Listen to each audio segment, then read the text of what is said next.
Ozip Audio presents A Promise is a Promise, part of the Intertwined Souls series by Mary D. Brooks. Performed by Arielle Strauss Brueland. Audio engineering by the XV Podcasters. Copyright 2022, Mary D. Brooks. Production copyright 2023 by Ozip Publishing.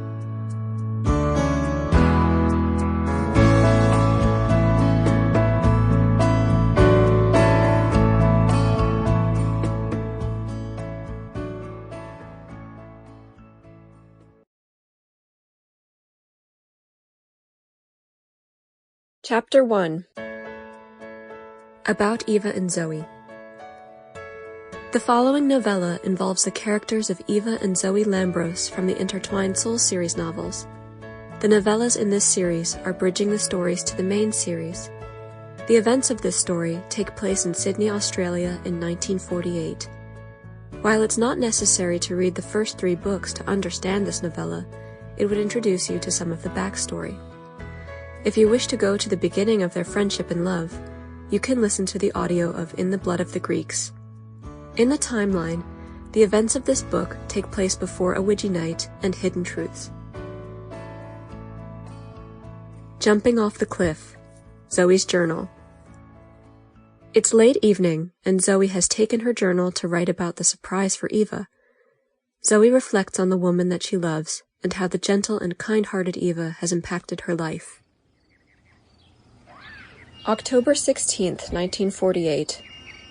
The sounds of a city waking filled the air as the newspaper boy's shrill whistle resounded through the neighborhood. Zoe Lambros growled and dug deeper beneath the covers. The curtains were pulled back from the French doors, and the cool morning sunlight poured through the curtains. The sun blinded her in its brilliance, and she threw her forearm up to block the light. She didn't want to get up. She turned away from the light and pressed her face into the pillow, wishing she could fall back asleep.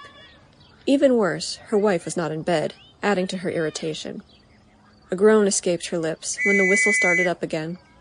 Each short, cracked note broke through her grogginess. Zoe flicked her bangs from her forehead and blew an exasperated breath.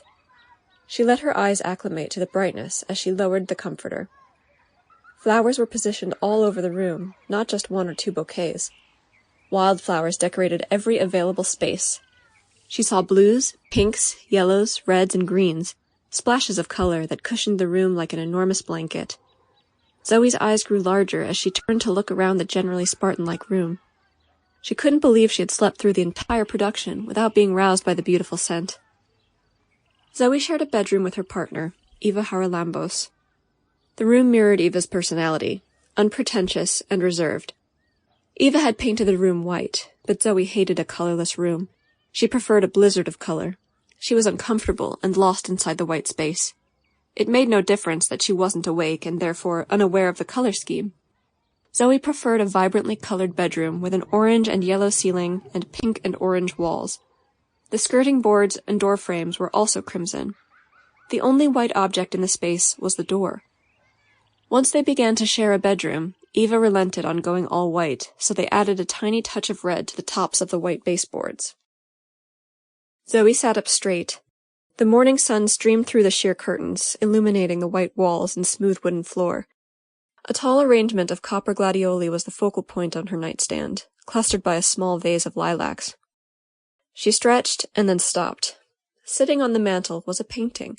The subject was a jacaranda tree in bloom with its purple lacy petals spread around the trunk. Hanging down from this display were actual purple flowers that dangled down like feathery confetti. Zoe was stunned to see the mural. She knew the artist had created it. Her best friend, Elena, was an incredible artist who could evoke feelings and ideas with her art. "You little sneak, Elena. You didn't tell me you were working with Evie?" Zoe said. "Oh, Evie, you're keeping Mrs. Henderson in business." Zoe laughed and leaned down to pluck up some jasper. Its delicate pink flowers made her happy.